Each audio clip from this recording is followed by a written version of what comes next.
Hello everyone, Assalamu alaikum. Once again, welcome to another video. তো last ভিডিওতে আমি আপনাদেরকে বাংলাদেশ থেকে কিভাবে ইউরোপে অ্যাডমিশনের জন্য অ্যাপ্লাই করা যায় তার একটা বেসিক ধারণা দিয়েছিলাম।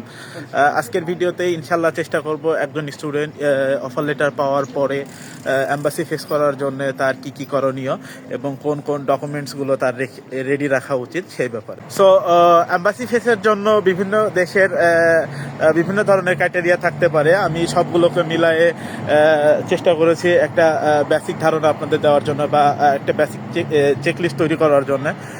তো তার জন্য আপনাদের সর্বপ্রথম যেটা লাগবে একটা ভ্যালিড পাসপোর্ট। আপনি যখন এম্বাসিতে যাবেন আপনার পাসপোর্টের মেয়াদ অ্যাটলিস্ট 6 মাসের বেশি হইতে হবে। নাম্বার 2 হচ্ছে অফার লেটার, যেটা আপনি অ্যাডমিশনের জন্য অ্যাপ্লাই করার পরেই আপনার অ্যাডমিশনটা গ্যারান্টেড হলে আপনার ইউনিভার্সিটি থেকে আপনাকে একটা অফার লেটার দিবে। দেন নাম্বার 3 হচ্ছে আপনার টিউশন ফির প্রুফ, যে আপনি টিউশন ফি পাঠাই দিয়েছেন তার একটা প্রুফ আপনাকে আপনার টোটাল কাগজপাতির সাথে এম্বাসিতে জমা দিতে হবে।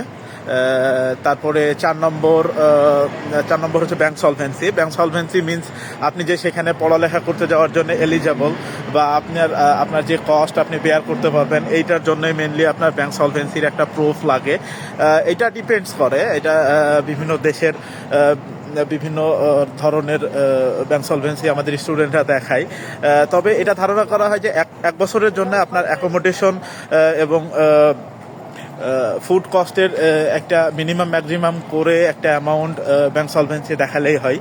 তারপরে নাম্বার 6 হচ্ছে হেলথ ইন্স্যুরেন্স। হেলথ ইন্স্যুরেন্সটা অনেক ইম্পর্টেন্ট একটা জিনিস এইখানে ইউরোপে বা বাংলাদেশের বাইরে যেসব স্টুডেন্ট আছে তাদের জন্য। তো অবশ্যই আপনাকে আপনার যে ভিসা ফর্ম এবং অন্যান্য কাগজপাতির সাথে হেলথ ইন্স্যুরেন্সের যে পেপার, এটা আপনারা আগে করে রাখতে পারেন। হেলথ ইন্স্যুরেন্সের একটা পেপারও আপনাকে সাবমিট করতে হবে। দেন আরও কিছু পেপারস লাগে, যার মধ্যে আপনার হাউস বুকিংয়ের প্রুফ হতে পারে বা আরও কিছু প্রুফ। এটা অনেক সময় ওই কান্ট্রি টু কান্ট্রি ভ্যারি করে, যে বা ইউনিভার্সিটি অথবা এম্বাসি টু এম্বাসি। কোনো দেশের এম্বাসি যদি একটু সহজ সরল তাদের প্রসেসটা হয়, তারা দেখা গেল যে এত বেশি জটিল প্রক্রিয়ায় যায় না, অল্প কিছু পেপারে ভিসা দিয়ে দেয়। এছাড়া কিছু এম্বাসি আছে যারা সব পেপারগুলো পুঙ্খানুপুঙ্খভাবে দেখার পরেই আপনাকে ভিসা দিবে। তো এখন যদি আমি আপনাদের একটা নর্মাল চেকলিস্ট দেওয়ার চেষ্টা করি, তাহলে এরকম হবে যে আপনার এম্বাসির জন্য আপনার প্রয়োজন একটা ভ্যালিড পাসপোর্ট, দেন আপনার ইউনিভার্সিটি অফার লেটার, দেন আপনার একটা ভিসা ফর্ম, অবশ্যই আপনি সেটা ফিল আপ করে নিয়ে যাবেন আগেই। তারপরে হচ্ছে আপনার হেলথ ইন্স্যুরেন্স, ইউনিভার্সিটি যে টিউশন ফি পাঠাই দিয়েছেন তার একটা প্রুভমেন্ট, ব্যাংক সলভেন্সি। এরপরে হচ্ছে ভিসা ফর্ম। ভিসা অ্যাপ্লাই করার জন্য তো অবশ্যই ভিসা ফর্ম লাগবে এবং কিছু বুকিং ডকুমেন্ট, সেটা হতে পারে আপনার ট্রান্সপোর্টেশন বুকিং অথবা আপনার হাউস বুকিংয়ের কিছু ডকুমেন্টস। এটা আমি আগেও বলেছি যে এইটা ভ্যারি করে, অনেক এম্বাসিতে আপনার চাইতে পারে কিংবা অনেক এম্বাসিতে নাও চাইতে পারে।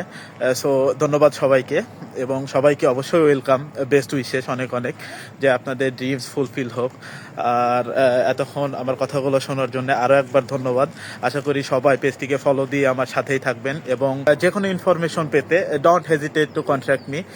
যে কোনো সময় যে কোনো মুহূর্তে আপনারা আমার সাথে কন্ট্যাক্ট করতে পারেন।